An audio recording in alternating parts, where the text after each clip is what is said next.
Hey guys, how you doing? All right, so today we're doing a coffee video with my friend Doug, who has turned me on to all these different things.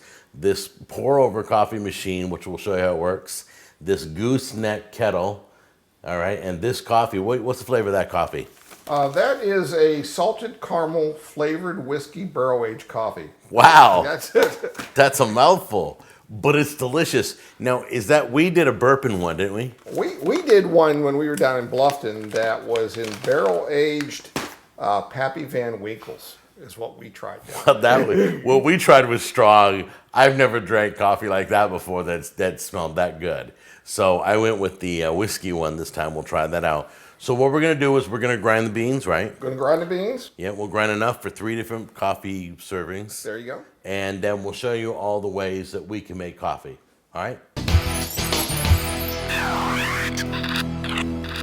So on an average coffee cup, this right here is a pour over and it shuts off. Now, how does it work when you lift up?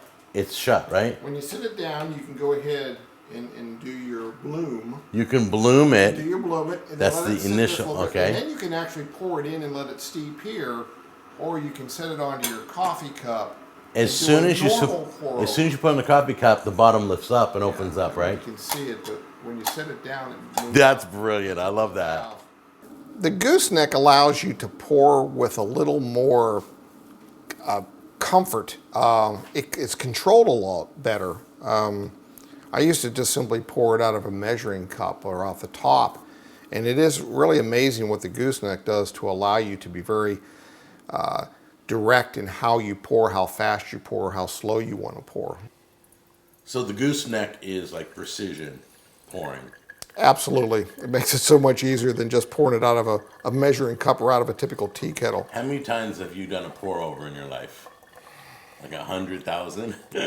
Let's see, 2 to 3 cups a day for the last 5 years. Once I learned how to do it to make it so I wouldn't make a mess. Oh, right. Probably 2,000 times. Now the nice thing about this one, if you get a little bit too much water in it for your cup, once you lift it up, it does stop. That's the beauty. That's the beauty of this particular one. The one I use, if I how go many over times- too much, it spills over onto the How many times table. have you over poured? Come on. More often than not. It depends on how precise I am at my original measurements.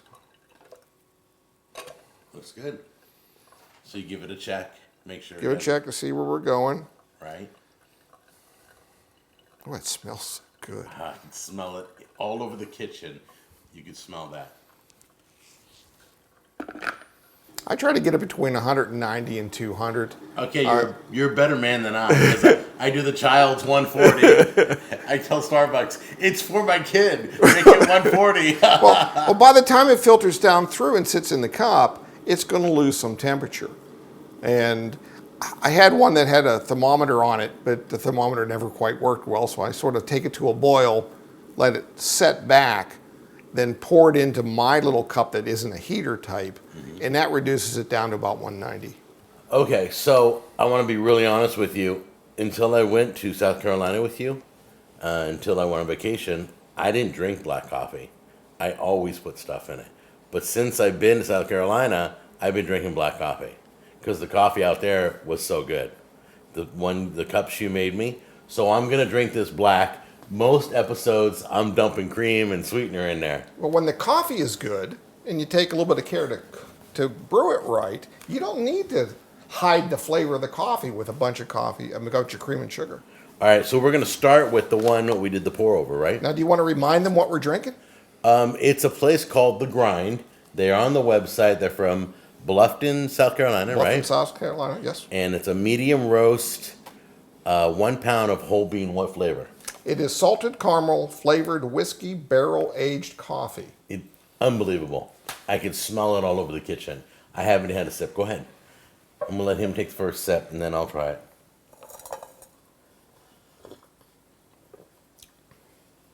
Oh, now Okay. it might be a little hotter than you're used to, Yeah, it is. but The cup's that doesn't burnt. need to be any cooler. The cup's burning my head. I'm such a girl. I'm like, can I get it? Like, child's 140? Go ahead and blow on it a little bit. All right. Hold on here. Oh, my glasses are fogging up. You normally drink a 200, don't you? That's crazy.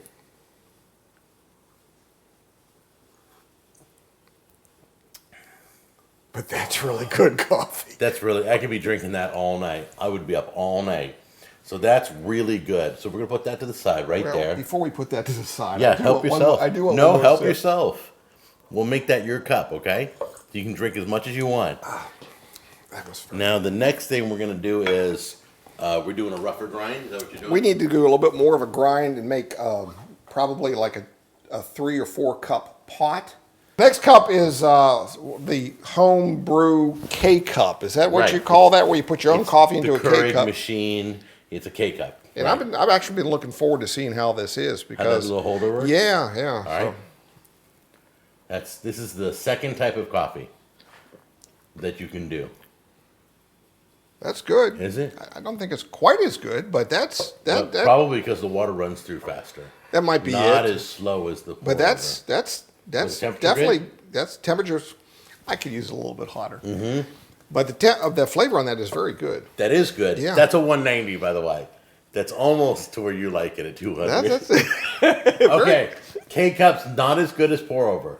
So now we're going to try the little. It's like a tea kettle, coffee kettle where it's gonna steep. So we're gonna pour over to let it bloom a little bit, and then we'll finish pouring. We'll fill this up and let it steep for about 3 to 5 minutes. This is from IKEA, and I picked this up in Atlanta. We'll try that and see if it's any better than the pour over. Okay? And he's so precise with the gooseneck; it looks beautiful. So you just wet the top. It's so much easier. If you were trying to do this with a regular tea kettle, you'd be spilling it all over the place. That's me. Yeah, that's why I'm getting rid of my other kettle. And going to let it bloom in this as well. Wow, you can see that. Look at it rising. It's just rising. It Yeah. inflates like a muffin. It does. It really does. It's blooming like a muffin. So we think we made this pot way strong. I think so. So We should be up all night just from looking at this. Yeah, it's like it's whiskey and coffee mixed together. So we'll be wide awake drunk. That's it. Go ahead. Go and pour. Look how dark that is. Oh my gosh, that is so dark. Hey, I haven't spilled it yet. That's pretty good. I know, you're doing good. So you let it seep in the hot water for about 3 to 5 minutes once you filled it all the way up. So we are good to go. All right, go ahead. Do you want to do the honors? No, you do it. It's hot. This is the way you like it. I'm going to wait till it cools a little. Just in case there's poison in it or something. That's not too strong. No? No, that's very nice. Really? Because that will get stronger. You put more hot water in there. And you can probably get I bet you can get 2 fills out of that. You could get 2 of these out of this, or probably 3 to 4 regular 8-ounce cups of coffee. So if you have a whole party. That's really good. Really? Yeah. That was a surprise. That was like, what, $12? How much was that, honey? I think it's $12.99. I think it was like $12 at IKEA. It's for tea and coffee. That's just a large pour over. What, a bit warm? That was hot. That was hot. I burned my tongue. Okay, but that's this is as good as a pour over. all right. That's as good as a pour over. He says. He didn't like the K-cup too much, but the pour over and steeping in that IKEA pot really works, and that's for tea too. So those are the 3 ways. Now, what I want to talk about is the grind. The reason why this coffee is good is because of the grind. Because it is small batch roasted coffee from. It's not mass produced. Don't they produce it right there on the premises? They roast it right there. Well, they roast it right there. They buy their coffee beans from numerous different countries. Right. They roast it to different levels depending on the typical roast level for that particular country of coffee. They had a ton of different ones. You just walk up and grab a bag, 1 pound at a time. Find your local roaster and buy the coffee beans from them. And you'll soon be roasting. Before the end of the year, I've got to try it. Before the end of the year, I've got to try it, yeah. All right. I'll be featuring, once he gets it mastered, I'll give him time to get the right formula, because it is a formula. Once Doug gets it perfect, then we'll bring it into the show. We'll taste it. We'll talk about it. We'll check it out. All right? Where are your smoke detectors at in here so I can be prepared? No. You're roasting at your house, not my okay. house. All right, guys. So we're going to let you go, but you saw all three ways we did it. And however you like it, we like the pour over, and we like the pot that it's steeped in over the K-cups. Am I right? Yes, but for convenience, you can't really beat the K-cup, and you get to have your coffee and use your K machine. So Okay, so he likes the convenience of the K-cup, but he prefers the flavor of the other two. All right, now that we wrapped it all up, we will see you on the next episode. Take care. Bye-bye. bye-bye.